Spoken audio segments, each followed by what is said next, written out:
Thanks so much for tuning into this video on the elements of impactful mentoring. What is mentorship?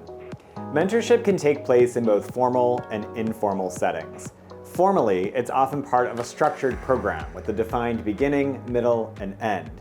Typically, there's an application or registration process used to help in the matching of mentors and mentees together. There are a set number of sessions between mentor and mentee meetings, as well as resources and training opportunities to support both along the mentoring journey. Informal mentoring, on the other hand, is typically done in a more casual way. So 2 or more people coming together to learn from each other's experiences, expertise, and insights. So informal mentorship or formal mentorship is all about expanding and diversifying one's professional network. It gives you the opportunity to connect with people that are a few steps ahead of where you are and what you're doing currently versus where you want to go and what you want to achieve throughout your career and in life. The second is that it gives you an opportunity to level up your skills, both as mentors and mentees. So for example, as a mentee, say you want to strengthen your communication skills. Particularly, you want to boost your confidence when delivering a presentation. You would seek out a mentor, someone who you admire for the way they present with confidence. As a mentor in this situation, you would give insights on what you've learned throughout your journey. You would role play with the mentee on their delivery of a communications presentation. You would also give them some coaching, maybe watch them in real-time presentations, and follow it up with some additional insights as they continually level up their skills, building both confidence as well as competency in this particular area. The third aspect of mentorship is that it often helps us to gain clarity on our career plans, both for the short and the long term. So the question now is, what are the elements of great mentorship when it is in action? The first is that as mentors coming into this relationship, it is so important that we avoid distractions, that we are fully present and curious with our mentee.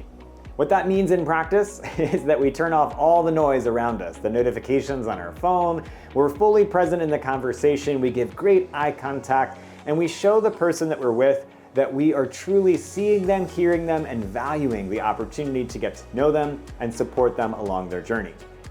When we are more curious as mentors, it helps us to gather more context on where they've been, where they are, how they're feeling about where they are, and where they want to go, particularly the why behind that set of goals or aspirations.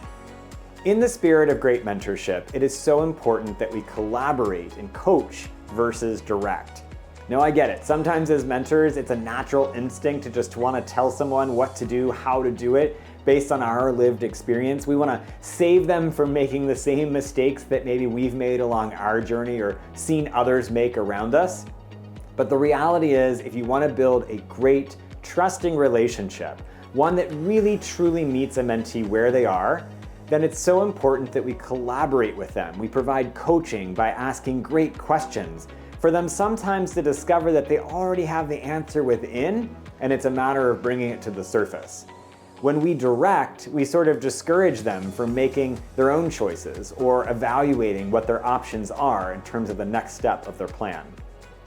The third step of our great mentorship experience is the importance of sharing experiences and perspectives. This plays out often in storytelling. So for example, a mentee comes to you. Maybe they're trying to navigate a difficult relationship with a colleague or a difficult conversation that they're preparing for. Think back over your experience and share a time where you had to navigate a difficult relationship or conversation. What did you do to prepare for it? How did it play out? What would you do differently if you were to rewind and replay?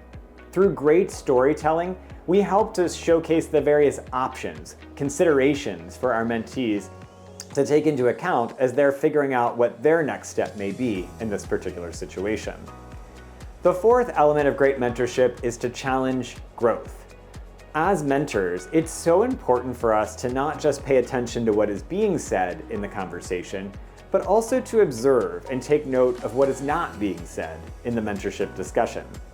Oftentimes as mentors, we have this unique opportunity to help someone discover the greatness within, and as a result, help that individual put the best of themselves forward along their career and life journey. The fifth and final element of great mentorship is to balance the sharing of both failures and successes. Now, I get it as well. It can be easy for us to want to just inspire our mentees and tell them stories of success that we know will give them that boost of confidence to take the next step on their journey. Highlighting our failures, obstacles, and challenges are equally as important. It helps to show that we too have struggled and have faced obstacles along our journey, and that there's a wide variety of ways in which we can navigate those challenges and those changes along the way. Helping our mentees, again, discover all their options, weigh the pros and cons, and then ultimately make a decision that's in their best interest and aligned with their values, who they are, where they want to go along their journey, is one of the best gifts that we can give in a mentoring relationship. Once again, I want to say thank you for tuning in to this video on the elements of impactful mentorship.